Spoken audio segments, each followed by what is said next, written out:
and welcome back to Imagination Mansion. Today I'm going to be talking about things that influenced me in the way of films.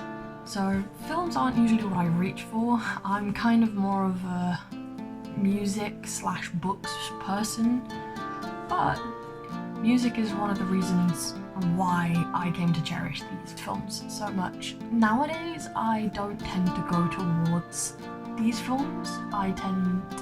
I don't know if it's just because I've gotten older and more boring, but I tend to watch more documentaries and shows about history and science and geography and all this kind of stuff. I don't tend to watch them about modern day stuff because, then I'd just be watching the news. But, I've got Disney Plus and I think I've watched more of the National Geographic section than I have any other. I know what I like. So, though that's what I usually go towards nowadays, there are a few films that have kind of stuck with me, and even if I never watch them again, I'll probably still listen to their soundtracks, and I'll probably still, they still have a place in my heart. So for me to be able to enjoy a film, it has to be escapist, a good soundtrack, enthralling, and I kind of managed to sum this up in about 5 points, with a main character that I want to follow and I enjoy watching, leading on to 2. I kind of struggle to watch anything that doesn't have a quest or an adventure or a journey in it, because part of me watching these films is I want to go on this adventure with them. Number 3, be removed from my daily life, the modern mundane reality. It can be based in the real world. I don't watch dramas or rom-coms or anything that's kind of has a place within reality. This could happen. I don't want that. Number 4, have a soundtrack that just, fits the film so well and really gives it that ethereal, epic vibe that, really, just grabs me and sticks with me. And 5, be immersive and have settings, characters, scenarios, topics that really draw me in and make me want to watch at least most of it, because I know what I'm like. Any moment of cringe, I'ma skip that. I'm so bad. I cannot watch a film all the way through anymore. Both my concentration level and my cringe level are so much lower than they used to be. So, considering this checklist of characters, immersion, non-mundane, etc., I've managed to come up with my top 5 films that have inspired me, that have just stuck with me throughout my life. So these are in no particular order, so it's not 1 is the best and 5 is the worst. I need to say them one after the other. So first we have National Treasure. So this is a bit closer to being mundane, but at the same time, I think most people can agree that the events in National Treasure are definitely not, completely rooted in reality. It's very unlikely that would ever happen. And it was just, music, A+, love it. The characters, I'm not gonna lie, Ben Gates was my first crush. Yes, I know, don't judge me, I was a child. So I still love his character, and him and Riley are just so funny, yet so relatable. And it's one of those things where I grew up wanting to be like Ben Gates, and I think I ended up like Riley, nerdy and not very good at socialization. But yeah, it was just, the treasure hunt and the constantly searching for clues and the historical references. It was just so good, and who doesn't love a good treasure hunt? Number 2 is Artificial Intelligence.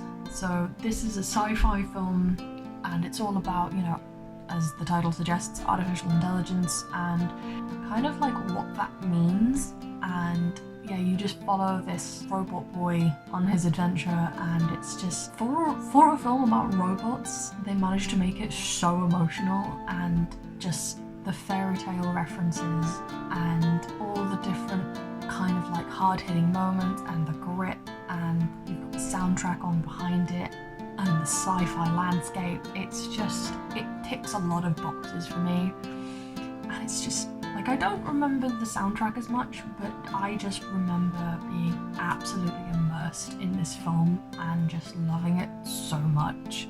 So next is Pirates of the Caribbean, Curse of the Black Pearl. I mean, who didn't want to be a pirate when they were a kid?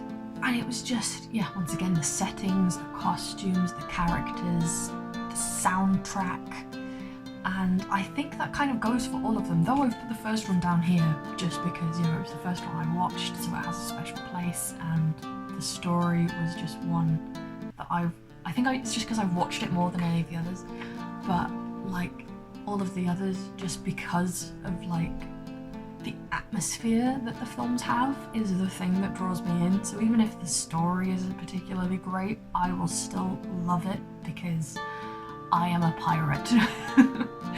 And it's just will always be something that inspires me, I think, especially that soundtrack. It's just so epic and good. On a similar level of soundtrack that is known by almost everyone, Lord of the Rings, specifically Fellowship of the Ring. I'm saying specifically Fellowship just because it's the chiller of the three.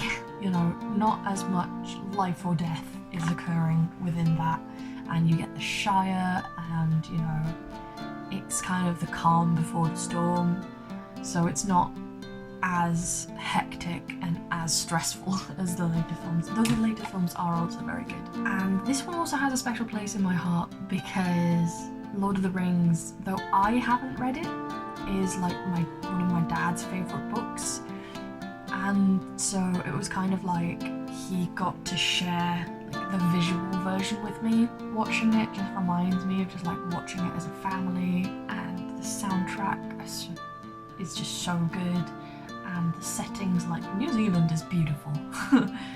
Like, it's just so breathtaking, and it'll just stay with me forever, honestly. Last but not least is Oliver Twist the musical. Bit of a curveball there with a musical. I think it's that mix of whimsical yet gritty that I just loved, and like it was just so interesting to like see, like follow this journey through like the seedy back alleys of Victorian London, and it's just like I remember when I watched this one of the first times, I tried to read the actual like Oliver Twist by Charles Dickens, but I think I was about like 8 or 9, so there was too many words I didn't understand, and so I think I just read like the Ladybird version instead.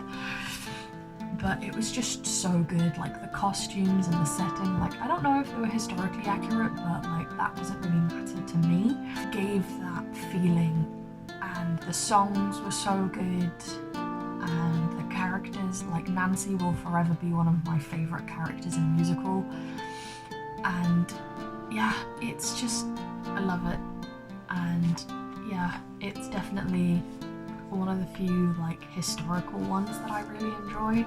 With all of the films that I've mentioned, they all kind of share the soundtrack, the setting, the immersion, the escapism that really kind of shaped what I wanted my stories to look like, shaped the kind of things that I imagined happening in my stories. And I honestly owe a lot to like films like these, because honestly, even if I've gotten older and my attention's shot and I can't, watch a full 2-hour film anymore, I can still stick on the soundtrack or, watch a few clips on YouTube or whatever, and I still get that feeling back of like inspiration and fantasy and adventure that will just gets the cogs whirring, and also just that mix of nostalgia. It's just, I love it so much. Some honourable mentions for this are Stardust. It's a good film. Great track, great fantasy elements. War of the Worlds, the Tom Cruise version, which is once again one of my dad's favourite films, I think, and it's just like, it's gritty and it's dark and it's scary, but I think it's so far removed from the original book, because with War of the Worlds I like the Tom Cruise film, which is kind of like a modernisation of it. I like the book by H.G. Wells, and I love the audio musical. I've never actually watched the stage musical, so I'm not sure if it's the same, but just the Richard Burton version, so good.